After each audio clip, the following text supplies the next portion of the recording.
You always need a bad to counteract the good, and for clothing that is no exception. You can probably think back to an old shirt you had at one point with the most donkey-ass design that you would later donate to a thrift store years later for suckers like me to have a good little chuckle at. And if you're watching this video, you're probably a bit of a self-described gamer, and chances are that more janky shirt was most likely a video game shirt. See, we're coming full circle around here. Video game clothing tends to have the worst reputation when it comes to anything fashionable, but can you like blame people and their outlooks? I mean, we got all the trumpet players in band class wearing matching Legend of Zelda shirts with khaki shorts. But I want to see if this reputation these clothes get are at the fault of the consumers or the manufacturers.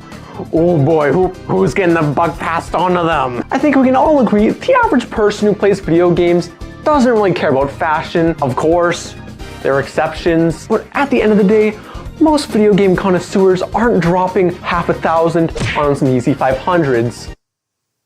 They're gonna drop half $1,000 on an original copy of Persona Revelations for the PS1! With this in mind, I'd say anything you'd find at your local mall for $20 to $25 is about what people are gonna be purchasing for clothes. With this in mind, let's look at what the world of video game clothing has to offer. When it comes to the world of video game clothing, I'd say there's about 5 different categories, but you know, to sound quirky and to appeal to those gamers who like those Discord loading screens, I'm gonna be leveling them.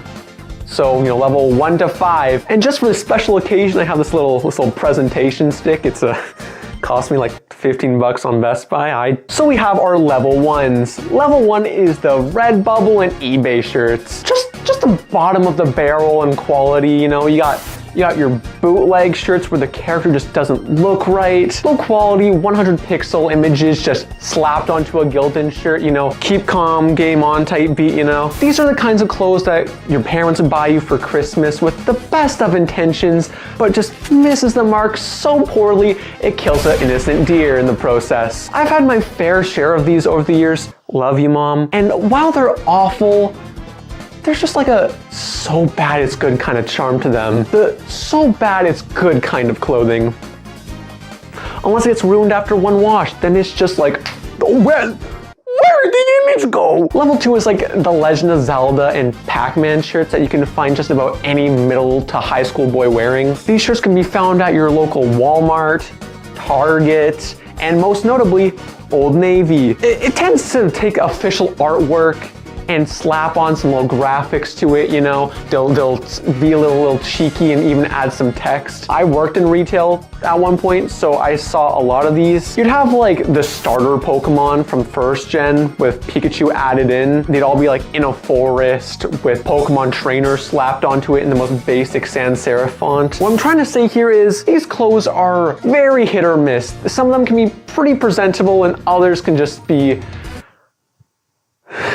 I guess at the end of the day, what I'm saying here is if these clothes were a student, they'd be getting like a C, maybe even a C minus, and just a disappointed sigh from me. Level 3 are the things that you'd most likely find at your H&M, Forever 21, and Hot Topic. Pretty much anything you can find at like a fast fashion store, that's what you're gonna get here. These stores understand what's fashionable and will do the occasional collaboration with a video game company. And you know some of the designs we're gonna be putting out are just chef's kiss, great. But they can also put out some of the just spit in the soup, ratatouille, just chef does not like designs. Like the best thing I can think of, look at this Danganronpa 3 design that Hot Topic did. It's just a series poster on a black tee. But at the opposite end of the spectrum, you know, the best of the best for me always comes back to this collab that Forever 21 did with Nintendo, where they put out a Mario Kart line of clothing,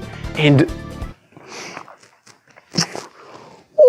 honestly, some of the best designs. I'm talking like, you got your Mario Kart hoodies, you got little track jackets where it's red and it looks like a tracksuit, almost like it's in the title. I'd also consider official products from company stores like Nintendo, Nintendo New York, as well as like Sega Shop would kind of fit in this category, which by the way, you can zoom on me a little bit here. Sega of America, Sega of Europe.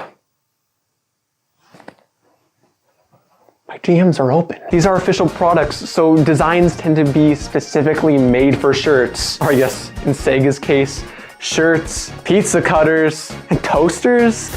Overall, I'd say this category is about a B. And then we get to level 4, the independent and small companies. These clothes tend to be some of the best of the best. Whether you have independent creators like Jelly Momo making little designs, selling them on public websites like the Yeti, or as well, I guess for their case, Etsy, to smaller brands like OmoCat collaborating with bigger brands such as Doki Doki Literature Club, Yokai Watch, Porter Robinson. That last one isn't actually a video game. I just wanted an excuse to bring up Porter Robinson. These artists are either creating designs from scratch in their own styles or just recreating clothes from the video games they're based off of with quality in mind. Some just a creme de la creme, as they say, or as I said in one video at one point. It goes from merchandise to artwork that you can wear on your greasy little body, sweat stains and all.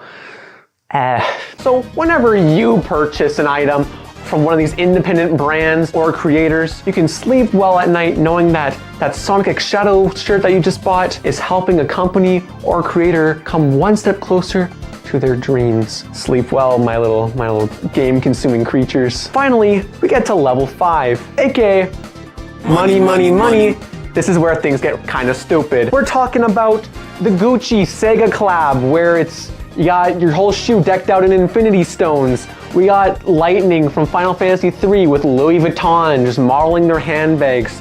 We got Pac-Man on this.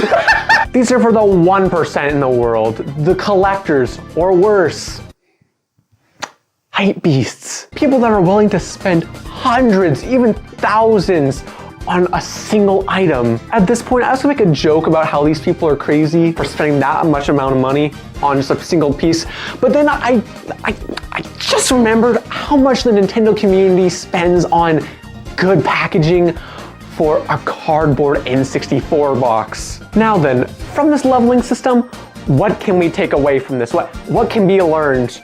Well, the most common people are purchasing level 2 and 3, but you already knew that, but now you know what they look like. So it's time for the answer.